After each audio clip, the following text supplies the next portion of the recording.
एक बात सुन, जिंदगी का सबसे बड़ा धोखा क्या होता है? जब तू अपनी कहानी छोड़ के दूसरों का चैप्टर पढ़ने लगता है। तेरे घर की फाइनेंशियल कंडीशन चाहे वीक हो, तो स्कूल कॉलेज में एवरेज था, तो 2-3 बार एग्जाम में फेल हो गया होगा। भाई इसका मतलब यह बिल्कुल नहीं है कि गेम ओवर हो गया। इंडिया में लोग फेल अपनी कैपेबिलिटी की वजह से नहीं होते, बल्कि भर भर के कंपैरिजन की वजह से होते हैं। सोच, उसका बेटा आईएएस बन गया, पड़ोस वाली आंटी की बेटी का एमएनसी में प्लेसमेंट हो गया, तेरा स्कूल फ्रेंड अभी 30,000 कमा रहा है और तू बस सबकी नजरों में एक सवाल, तू क्या कर रहा है? यार ये जो कंपैरिजन का जहर है ना, इस देश का सबसे बड़ा मेंटल वायरस है। और अजीब बात है, लोग इसे वायरस नहीं मोटिवेशन समझ लेते हैं, लेकिन असली बात क्या है? कंपैरिजन मोटिवेशन नहीं देता, प्रेशर देता है, गिल्ट देता है और धीरे धीरे इंसान को खत्म कर देता है। नोटिस करता है, इंडिया में लोग अपनी जीत से कम दूसरों की जीत से ज्यादा परेशान होते हैं। खुद को इंप्रूव करना मुश्किल लगता है, पर दूसरों को देख के फ्रस्ट्रेट होना बड़ा आसान। और कंपैरिजन का सबसे बड़ा साइड इफेक्ट, तू अपना प्रोग्रेस देखना बंद कर देता है, तू अपनी जर्नी का रिस्पेक्ट नहीं करता, तू अपने स्मॉल विन सेलिब्रेट नहीं करता, क्योंकि तेरे दिमाग हमेशा ये बोलता रहता है, अरे वो तुझसे आगे है। पर एक बात याद रख, जिंदगी रेस नहीं, टाइमिंग का गेम है। कोई 22 में सेट होता है, कोई 30 में ब्लूम करता है, कोई 35 में पीक करता है और कोई 40 के बाद गेम चेंज करता है। लेकिन तू 19-20 साल में ही डिसाइड कर लेता है, मैं कुछ नहीं कर पाऊंगा। भाई इंडिया का सिस्टम टफ है, कंपटीशन हद से ज्यादा है, पर तू अगर कंपैरिजन छोड़ देना, कैलेंडरी आ जाएगी, किस डायरेक्शन में चलना है समझ आ जाएगा, और जब कैलेंडरी होती है गेम ऑटोमेटिकली सिंपल हो जाता है। सो फ्रॉम टुडे एक काम कर, कंपैरिजन का स्विच बंद, अपने इंप्रूवमेंट का स्विच ऑन, क्योंकि जब तू अपनी स्पीड से भागेगा तभी तू दूर तक जाएगा।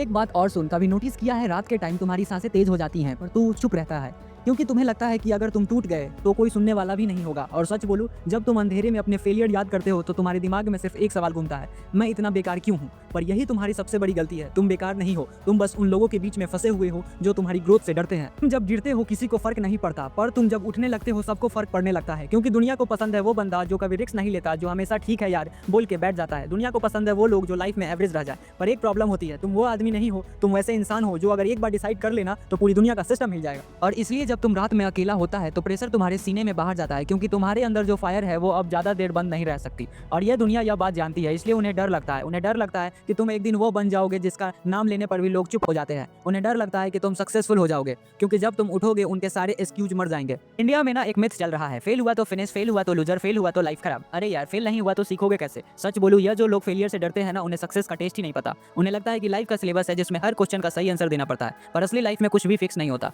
अगर तू फेल नहीं हुआ तो सेफ खेल रहा था, और सेफ खेलने वाले बंदे कभी लेजेंड नहीं बनते, क्योंकि सेफ गेम में कोई रिस्क नहीं होता और बिना रिस्क के कोई ग्रोथ नहीं होती। देखो, साइकोलॉजिकल सिंपल है, ह्यूमन ब्रेन को स्ट्रगल चाहिए होता है, स्ट्रगल, स्ट्रेस, अडेप्टेंस और ग्रोथ। अरे इंडिया में हमने स्ट्रगल को डिजीज समझ लिया है, बस फेल हो जाओ सब कह देता है बेटा अब तो खत्म हो गया। अरे भाई, खत्म कहाँ, यहीं से स्टार्ट होता है। फेलियर कोई फुल स्टॉप नहीं है, फेलियर तो कॉमा है, एक छोटी सी ब्रेक फिर सेंटेंस कंटिन्यू। जो लोग फेल से डरते हैं वो एक्चुअली दुनिया की ओपिनियन से डरते हैं। लोग क्या कहेंगे, रिश्ता नहीं होगा, करियर जीरो हो जाएगा, भला एनीथिंग। रियलिटी, लोग 2 दिन बात करते हैं, तीसरे दिन उन्हें कोई नया गॉसिप मिल जाता है, पर तू अपनी लाइफ का लोड लेके घूमता रहता है। और ये सबसे बड़ा स्कैम है। सुन एक लाइन ध्यान से, जितना जल्दी फेल होगा उतना जल्दी सीख जाएगा, जितना जल्दी सीखेगा उतना जल्दी आगे निकल जाएगा। Winner are not people who never fail, winner are people who do not take failure personally. Failure feedback, failure direction, failure fuel, failure proof that you tried. और इंडिया में ट्राई करना ही सबसे बड़ी बात है। मेजोरिटी तो ट्राई भी नहीं करती, बस कमेंट करते रहती है, यह गलत है वो गलत है। तू फेल हुआ, कॉन्ग्रेचुलेशन, मतलब तू मोमेंट में है, मतलब तू दुनिया की एक्सपेक्टेशन नहीं अपनी लाइफ का वर्जन बिल्ड कर रहा है। और लीजेंड वही बनते हैं जो 100 बार गिर के 101 बार उठते हैं। सक्सेस का सबसे बड़ा फैक्टर टैलेंट नहीं होता, डिग्री का वेट भी उतना हैवी नहीं होता, और कनेक्शन वो तो काम तब आता है जब आप ऑलरेडी उठ चुके हो। यहाँ असली गेम कुछ और ही होता है। सबसे बड़ा सक्सेस फैक्टर होता है दर्द झेलने की कैपेसिटी। यहाँ जिस बंदे ने पेन को टॉलरेशन का आर्ट सीख लिया, उसने आधा बैटलफील्ड वहीं जीत लिया। क्योंकि इंडिया में कंपटीशन नहीं होता, साइकोलॉजिकल वेयरफेयर होता है। यहाँ प्रेशर नॉर्मल बात नहीं, डेली रूटीन है। यहाँ लोगों की बातें सिर्फ कमेंट नहीं होती, मेंटल अटैक होती हैं। और यहाँ फेलियर फुल स्टॉप नहीं, टेस्टेड केसेस होते हैं। जो बंदा पेन टॉलरेट कर ले, दिन भर की थकान के बाद रात को पढ़ ले, मूड ऑफ हो तब भी डिसिप्लिन फॉलो करे, सब डिस्ट्रैक्ट करे तब भी ट्रैक ना तोड़े, 2 साल 0 रिजल्ट आए तब भी एफर्ट ना काम करे। जो बंदा प्रेशर झेल के, इंडिया में प्रेशर कोई एग्जाम हॉल से स्टार्ट नहीं होता, घर से स्टार्ट होता है। लोगों के एक्सपेक्टेशन, सोसाइटी की कंपैरिजन, रिलेटिव की कमेंट्री, अगर कोई इन सब को म्यूट करना सीख गया, वो ऑलरेडी 10 स्टेप आगे चल रहा है। जो बंदा लोगों की बातें इग्नोर कर ले, तू नहीं कर पाएगा, जॉब मिल जाएगी तो बता, ये फील्ड तेरे बस का नहीं, कितना टाइम वेस्ट करेगा। जिस दिन तुमने ये लाइन सुनना बंद कर दिया ना और अपना काम शुरू कर दिया, वही दिन तुम्हारी रियल लाइफ की स्टार्ट होती है। और जो बंदा फेलियर के बाद उठ जाए वो खतरनाक होता है, क्योंकि एक बार गिर कर उठना इंसान को अनबीटेबल बना देता है। कॉन्फिडेंस नहीं कैरेक्टर बनता है, एनर्जी नहीं इंजन बनता है। यहाँ इंडिया में जिसको बोनस बैक करना आ गया, वो हर एग्जाम क्रैक कर सकता है, हर बिजनेस बिल्ड कर सकता है, हर ड्रीम चेज कर सकता है। अब एक काम करो, अपना हाथ अपनी चेस्ट पे रखो और खुद से एक सवाल पूछो, सच बोलूं या लाइफ भर ड्रामा करता रहूं? क्योंकि तुम झूठ सिर्फ दुनिया से बोलते हो, तुम झूठ सबसे ज्यादा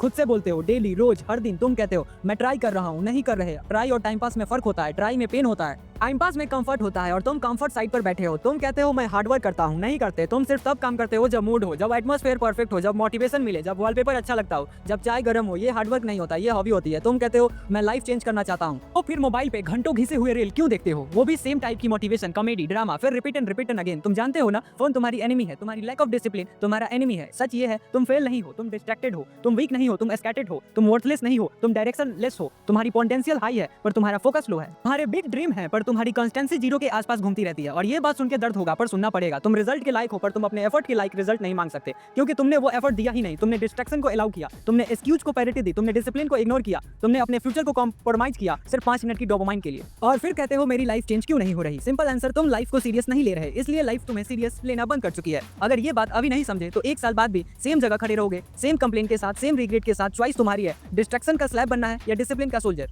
एक बात याद रख, जिंदगी हर किसी को 2 बार टेस्ट करती है। पहली बार जब तुम सीधे मुंह गिरते हो और दूसरी बार जब तुम उठने की हिम्मत ढूंढ रहे होते हो। और असली गेम वो दूसरी बार होती है, क्योंकि पहली बार गिरना नॉर्मल है पर दूसरी बार उठने कैरेक्टर होता है। जब रात 3 बजे सब कुछ बेकार लगे, जब फोन साइलेंट हो, रूम अंधेरा हो और दिमाग के अंदर एक आवाज आए, बस अब नहीं हो रहा मुझसे। वही आवाज तुम्हें तोड़ती नहीं, वही आवाज तुम्हारी लिमिट सेट करती है, और लिमिट के बाहर ही ग्रोथ छुपी होती है। कभी नोटिस किया है, इंसान तब बदलता है जब उसके अंदर का सबसे जिद्दी दर्द उसे फोर्स करता है, बस अब बस एनफ। और उसी एनफ के बाद तुम्हारी जिंदगी का सबसे बड़ा स्टार्ट होता है। तुम जब सबसे ज्यादा दुखी होते हो ना, तेरी बॉडी, तेरा माइंड, तेरा कैरेक्टर एक ही चीज के लिए रो रहा होता है, मुझे अपग्रेड कर। पेन का मतलब फेलियर नहीं होता, पेन का मतलब होता है तुम ऑलरेडी बदल रहे हो। तुम एक पुरानी वर्जन से निकलकर एक नए वर्जन में घुस रहे हो। पर सवाल यह है, तुम पेन को ब्रेक बनने दोगे या ब्रिज बनने दोगे? क्योंकि ब्रेकिंग पॉइंट का असली मतलब यह नहीं होता कि तुम टूट गए। ब्रेकिंग पॉइंट का मतलब होता है जब तुम पुरानी आइडेंटिटी के साथ नहीं जी सकते, जब अंदर से आवाज आती है अब मैं वो बंदा नहीं हूँ जो पहले था। तब जिंदगी का चैप्टर बदलने वाला होता है। और सुन, इस दुनिया में सबसे डेंजरस बंदा कौन होता है? वो नहीं जिसको सब कुछ मिल गया, वो होता है जिसको सब कुछ खोकर भी खुद को नहीं खोया। यह चैप्टर वही बंदा लिखता है। इंडिया में लाख लोग फेल होते हैं पर सिर्फ कुछ ही जीते हैं। क्यों? क्योंकि बिनर फेलियर को ईगो का इशू नहीं, डाटा का इशू समझता है। लूजर फेल होता है तो मुझे अंडर एस्टिमेट किया गया है, मेरे अगेंस्ट सिस्टम है, किस्मत खराब है, ऐसा बोल के अपनी ही कहानी लिख लेता है। बट विनर फेल होता है तो पोस्टमार्टम करता है। वो अपने आप से ब्रूटल सवाल पूछता है, कहाँ गलती हुई, नॉट इमोशनली, लॉजिकली, क्या प्रोसेस वीक था, क्या प्रिपरेशन सैलो थी, क्या मैं सिर्फ बिजी था या एक्चुअली प्रोडक्टिव, क्या इंप्रूव कर सकता हूँ, स्किल, स्पीड, फोकस, डिसिप्लिन, या फिर बस बैड हैबिट्स का। वेट कम करना था, किस चीज से डर रहा हूँ, नेगेटिविटी से, लोग क्या कहेंगे सिंड्रोम से, या फिर सक्सेस के साथ आने वाली रिस्पांसिबिलिटी से? कौन सी हैबिट मुझे खत्म करनी है? Late night scrolling, fake productivity, overthinking, या वो कंफर्ट जोन जिसमें तुम खुश नहीं पर आदत पड़ चुकी है? और यहीं से उनकी राइड शुरू होती है। बिनर एक चीज परफेक्ट करता है, रिस्पांसिबिलिटी का स्विच। फेल होने के बाद वो ब्लेम नहीं करता, वो अकाउंटेबिलिटी ऑन करता है। और जब कोई बंदा अपनी लाइफ का रिमोट अपने हाथ में लेकर चलना शुरू करता है, तब गेम पलटने लगती है, तब से लर्निंग शुरू होती है, तब से प्रोसेस मैच्योर होता है, तब से डिसिप्लिन ऑटोमेटिक बनने लगता है, तब से ऊपर उठना स्टार्ट होता है। और उस मोमेंट का नाम है द राइज। ये उठने का फीलिंग सिर्फ वही बंदा समझ सकता है जिसका सेल्फ रिस्पेक्ट उसे ठोकर खाने के बाद भी दोबारा खड़े होने पर मजबूर करता है। और जब तुम एक दिन डिसाइड कर लेते हो मैं नहीं रुकूंगा, वही दिन, वही सेकंड, वही मोमेंट, गेम खत्म। उसके बाद जिंदगी तुम्हें गिरा सकती है, इग्नोर किया जा सकता है, पर तुम रुक नहीं सकते, और वही तुम्हारी सुपर पावर बन जाती है। क्योंकि असली बात सुन, विनर वो नहीं होता जो कभी फेल नहीं होता, नहीं, विनर वो होता है जो कभी अपने ऊपर से होप नहीं छोड़ता, जो गिरने के बाद अपने घुटनों से मिट्टी साफ करता है, दांत कसता है और बोलता है ठीक है लाइफ फिर से ट्राई कर ले, मैं भी यही हूँ। वो बंदा डेंजरस होता है, क्योंकि तुम फेल हो सकते हो, स्लो हो सकते हो, थक सकते हो, पर जब तुम रुकते नहीं तो दुनिया तुम्हें रोक नहीं सकती। विनर की लाइफ और लूजर की लाइफ सिर्फ एक हैबिट से अलग होती है। लूजर थक के रुकता है, विनर थक के ब्रेक लेता है, फिर वापस आता है। और एक बात याद रख, जिस दिन तुमने डिसाइड कर लिया कि अब बस मैं रुक नहीं सकता, वही दिन से तुम्हारी पुरानी लाइफ खत्म और नई लाइफ शुरू। Winner are not born, they are switched on. और जब तुम्हारा स्विच ऑन हो जाता है, लाइफ की कोई पावर उसे ऑफ नहीं कर सकती। आज के बाद फेलियर तुम्हें डराएगा नहीं, फेलियर तुम्हें तैयार करेगा। आज के बाद लोगों की बातें तुम्हें रोकेंगी नहीं, तुम्हें फ्यूल देंगी। आज के बाद तुम गिरोगे पर रुकोगे नहीं, क्योंकि सुन, इंडिया में एक ही बंदा जीतता है जो बोलता नहीं करके दिखाता है। और हाँ, अगर ये वीडियो थोड़ा सा भी दिल में लगा होना तो सब्सक्राइब कर दो यार, मोटिवेशन तुम्हें मिलेगा और बूस्ट मुझे भी मिल जाएगा। अगर ये वीडियो दिल में घुस गया तो कमेंट में लिख आई विल राइज अगेन। चल दोस्तों, मिलते हैं नेक्स्ट वीडियो में, तब तक स्ट्रांग रहो, फोकस रहो।